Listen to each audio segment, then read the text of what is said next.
About a year ago, I lent about $30,000 to my mother-in-law. However, the only amount that has been returned is a mere $300. Huh? Mother? Is this all?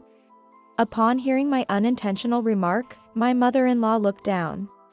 Seeing her pitiable state, I glared at her, which made my father-in-law point at me and erupt in anger. What are you saying? You, being helped by us, who do you think you are? Excuse me? Help? What are you talking about? As I argued with my father-in-law, my mother-in-law's face turned increasingly pale. From their attitude, I instantly grasped the situation. I see. If that's how it's going to be, I won't show any mercy either. This time, I'll go all out. My name is Sarah Clarkson.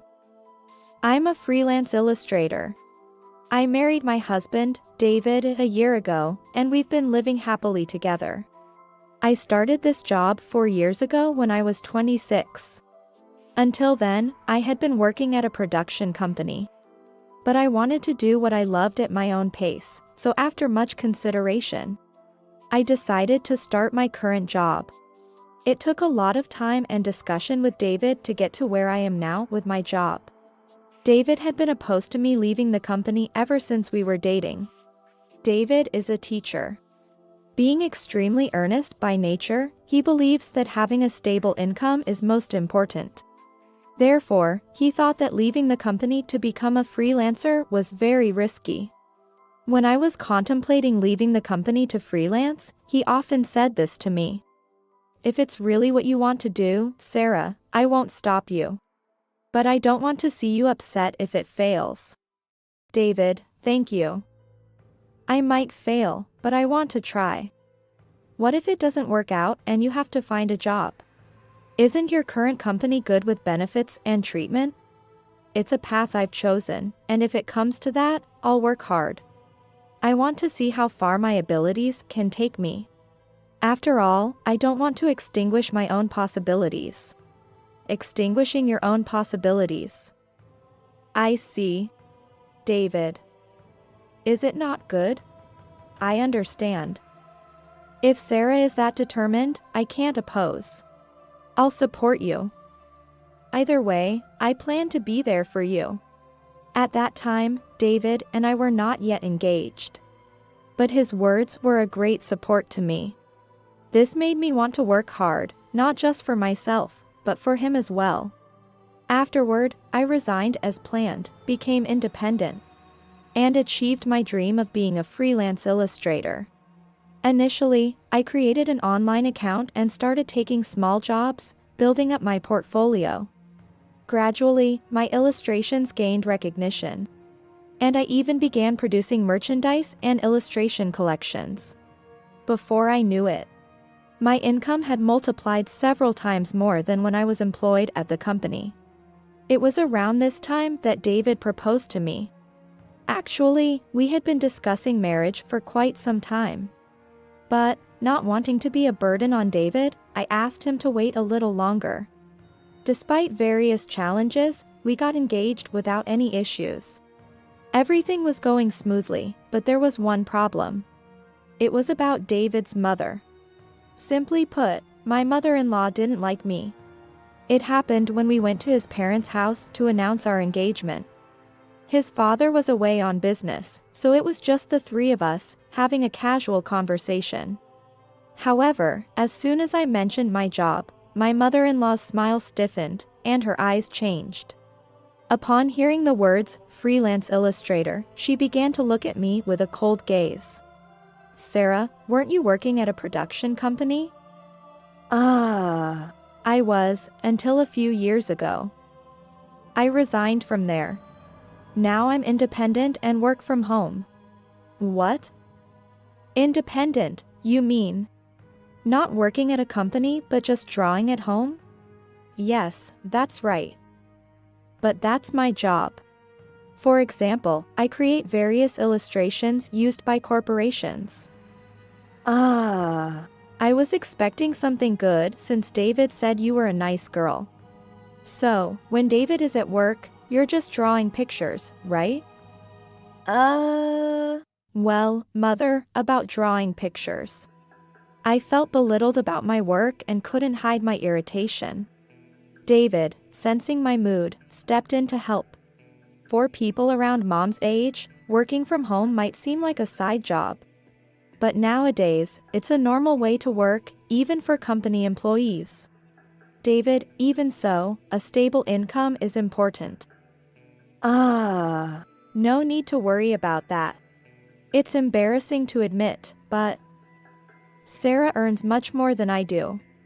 What? Really? Yeah. Sarah's illustrations are very popular. Maybe mom has seen some of them. In fact, I'm the one earning less, almost embarrassingly so. As we talked about income, my mother-in-law's stiff expression gradually softened. Her attitude changed abruptly, and she started asking questions like, "How much do you earn?" which seemed rather rude. She asked repeatedly, so I decided to answer with a modest amount. Even that amount seemed like a lot to my mother-in-law. She completely changed her attitude to a sickeningly welcoming mood, saying, "If Sarah is our daughter-in-law, we're relieved." While I was happy to be accepted into the marriage, I didn't feel great knowing she judged people based on income. I understood she was just worried about her son, but still. From today's interaction, it seemed she had a strong attachment to money. We weren't going to live together after getting married, but I decided to maintain a certain distance. A few days later, we went to my in-laws again to greet my father-in-law. David resembles his father with sharp facial features and not much of a talker. He had a very impressive, gentle smile. My father-in-law didn't ask anything about my job or income. Instead, he praised me, saying, "Being able to draw pictures is amazing." I was relieved by his personality. After successfully completing the greeting, we started preparing for the marriage and registered our marriage a month later. Both my parents and David's parents blessed our marriage. My husband and I decided to live in an apartment about a 10-minute drive from my in-laws. At first, our newly married life was peaceful and problem-free. However, about 2 months after registering our marriage, I received a phone call while doing housework. It was my mother-in-law. She would usually call David if there was a matter, but this time, she called me. Feeling a bit off, I quickly answered the phone. "Hello. Mother, what's going on? Is something wrong?" "Oh, Sarah. I called to ask for a favor. Could you lend me some money?" "What? Money? What happened?" "Actually, my husband needs to be hospitalized. But we're a bit short on money. He doesn't want David to worry. So he doesn't want his hospitalization to be known." "What? Father-in-law is hospitalized? Is his condition okay?" "Well, he's energetic, so his health is fine. But I have no one else to turn to but you. If he can't get hospitalized and something happens to him, She said this and started crying over the phone. For a moment, I doubted her intentions of asking for money, but it seemed genuine. I transferred the amount she mentioned to the account she provided. Later, I received a message saying, "Thanks to you, we were saved," and I felt relieved. However, since then, my mother-in-law started making frequent requests for money. The amounts varied from $1,000 to $5,000, which were not small sums. Most of the requests were for my father-in-law's hospitalization and my mother-in-law's medical expenses. David had told me that his father retired from his company at 55. He didn't re-employ because, according to my mother-in-law, his health wasn't great. Although a retirement payout was given, it was spent on hospital and surgery costs, leaving nothing left. Consequently, life was tight financially. Gradually, My mother-in-law started asking not only for medical expenses, but also for living expenses. My mother-in-law always called me on weekday afternoons when she knew I was home alone because David was at work. She didn't want David to know about her asking for money. Even a year after our marriage, the requests for money from my mother-in-law continued. Just the other day, she called again. "Hello, Sarah? I'm sorry to ask, but could you add another $1,000 to this month's living expenses?" "What? $1,000? I already transferred $2,000 last month, didn't I? It's tough to do the same this month too. But I can't help it. Your father-in-law and I need to go to the hospital. He can't drive, and something might happen, so we use taxis." "Well, but..." "It's not a but. What are we to you, Sarah? We're your parents-in-law, right? How can you not help your parents when they're in trouble?" "I'm not saying that, but, Mother." "Then there's no problem. Just transfer it to the usual account like before." I couldn't help but feel distrustful of my mother-in-law, who said this cheerfully. It's understandable to feel this way since she has not returned a single penny since the first time I lent her money. The amount I've lent to my mother-in-law over the past year has ballooned to $30,000. She hasn't returned any of it, not even a single penny. Recently, I've repeatedly told her, "I want you to return the money I've lent so far." However, she always says, "I'll return it soon," or "I can return it next month," and avoids the issue. She has never actually paid anything back. Given that the amount already lent to her is a significant $30,000, I can't afford to lend her anymore. Feeling that I might be manipulated by her if this continues, I said firmly to my mother-in-law, "Mother, I'm sorry, but could you please return the money I've lent you so far? I can't lend you any more money." "What?" "But I said I'll return it next time." "Why won't you lend it to me? You've been saying that for over a year. You haven't returned anything, have you?" "I can't wait any longer." "Why are you saying this all of a sudden?" "Sarah, please. Your father-in-law and I won't be able to go to the hospital.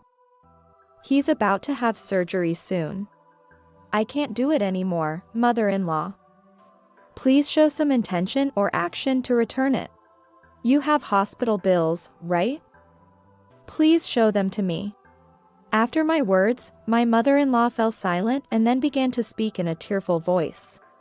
"Sarah, I'm sorry. I didn't understand your feelings and upset you.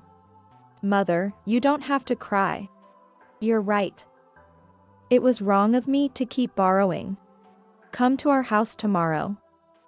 I'll return the full amount I borrowed." "Okay. I'll come over after work tomorrow." "Yes, please do. But please keep it a secret from David, okay?" After hanging up, I was somewhat taken aback. I hadn't expected her to invite me over and say she'd return the full amount. The sudden change in her attitude was striking. But if I could get back the $30,000, that would be best. The next day, after finishing work, I headed straight to my in-laws' house. When I arrived, not only my mother-in-law was there, but also my father-in-law. From the atmosphere, I sensed that my father-in-law was somewhat angry, while my mother-in-law looked uncomfortable. It seemed as if they might have had an argument. It was rare to see my father-in-law with such a stern face. As I was pondering this, my mother-in-law handed me a thin envelope, saying, "Here, this is for you." From the look of the envelope, it was clear that it didn't contain $30,000. When I opened it, there was only $300 inside. Yet, when our eyes met, my mother-in-law said, "I've given it to you, now go home." Just $300? Far from the $30,000, and she's telling me to go home so arrogantly? Her lack of gratitude or remorse made my anger reach its peak. "Mother, is this all you're giving me?" My words, trembling with emotion, seemed to make her uncomfortable as she looked down. As I glared at her, my father-in-law pointed at me, infuriated. "What are you saying? You, being helped by us, who do you think you are?" "Excuse me? Helped? Father-in-law, what are you talking about? Don't play dumb. I heard it from Mom. You've been borrowing money secretly from her because your income has decreased recently. Haven't you?" "What? Wait a minute, please. That $300 is from my retirement money. You should have said thank you first upon receiving it. What is this? Just this much?" I was momentarily at a loss, unable to grasp the situation. When I looked at my mother-in-law, she was blatantly avoiding my gaze. At that moment, I understood the situation I was in. I felt my blood run cold. If that's the attitude they're going to take, I won't show any mercy either. I'll deal with this thoroughly. So my mother-in-law, unable to repay me, lied to my father-in-law and got this $300 from him. Unforgivable. And I have no reason to just go home now. As my father-in-law yelled, my mother-in-law tried to calm him down, awkwardly saying, "It's okay, now." Then she turned to me, hastily adding, "I'll handle this, Sarah. You go home. I'll explain it to your father-in-law. Okay? Excuse me? Mother, what are you saying? Are you going to continue lying?" "I'll tell father-in-law myself." "Wait, Sarah. What are you going to tell father-in-law?" "What am I going to say? Other than the $30,000 you borrowed from me, what else is there to discuss?" "Mother, when are you going to repay me? It's been over a year. You said you'd repay the full amount today, didn't you? And now, it's just $300. That's not enough. Sarah. What are you saying? Don't say such strange things. You're causing trouble." Interrupting my mother-in-law's desperate attempts to smooth things over, my father-in-law calmly intervened. "Sarah. What's this $30,000? What are you talking about?" "Oh, Father. I haven't been receiving any help from Mother.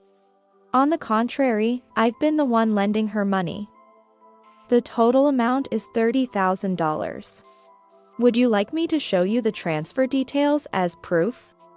Why would Mother need such a large sum? Mother contacted me saying she needed it for your hospital and surgery bills, as well as her own medical expenses. She said it was dangerous for you to drive, so she needed taxi money as well. Also, she said you couldn't work due to poor health, so she needed it for living expenses too. What? I haven't been hospitalized. I haven't even been to the hospital. And I'm healthy. I drive regularly. That's quite different from what I've been told. What's going on? Mother-in-law? My mother-in-law turned pale, realizing she had no excuse, and fell silent. With the full extent of the situation revealed, my father-in-law, understanding the gravity, furiously confronted her. "What have you been doing? Lying to our son's wife and asking for a huge sum of $30,000. No, it's different. I didn't borrow that amount all at once. There's a reason." "What's different?" "Whether you borrowed it all at once or not isn't the issue. The fact that you borrowed unilaterally and haven't repaid is the truth." "Oh, well, that's true, but I can't live with someone like you anymore. Pack your things and leave now. Right now." My mother-in-law was crying, apologizing, and clinging to my father-in-law. However, his anger was unrelenting, and he refused to forgive her. Finally realizing the severity of her situation, my mother-in-law, looking up with pleading eyes, appealed to me. "Sarah. Please, Persuade your father-in-law. Without this, I have nowhere to go. Wait a minute. Why should I do it? I coldly rejected my frantic mother-in-law. Don't be so cold. I'll definitely pay back the money, someday. Please, I'm begging you. Even now, she offered no apology. She didn't think her actions were wrong. Her desperate pleas to me were only to protect herself. I don't have the obligation or kindness to help such a self-centered person. I coldly dismissed my weeping mother-in-law. Enough. How self-centered can you be? I believed what you said and lent you money. All lies. You have no intention of repaying me. Lying even to father-in-law. The first thing you should do is apologize to him and me. Oh, right. I'm sorry. I'll apologize as many times as it takes until you're satisfied. So, please. What are you saying now? It's all just talk. I will never trust you again. It's none of my concern. I can't see you as family anymore, just as father-in-law said. I'll report this to David, and you must repay the full $30,000. No matter what it takes, you will pay it back. Overwhelmed by my firm stance, my mother-in-law collapsed, overwhelmed by a sense of loss. Shortly thereafter, my father-in-law presented her with divorce papers. It was decided that they would divorce on the condition that my father-in-law would cover half of the $30,000 she owed me. After being thrown out of the house, my mother-in-law apparently turned to David for help. However, after learning everything, David was furious and told her never to appear before us again. Now disowned by her son, my mother-in-law has no place to go and has been moving from one relative's house to another. Currently, she is staying at her sister's house. Given the circumstances, she's hardly welcomed there. I heard rumors that she's working desperately every day to repay me and contribute to living expenses. As for me, I'm living a truly peaceful life with David now. Though my father-in-law and David have apologized to me many times, it's not their fault. If she misses even a month's payment, I plan to hire a lawyer. This incident has taught me not to trust anyone too quickly, even if they are close. Going forward, I want to become someone who can better judge people and relationships.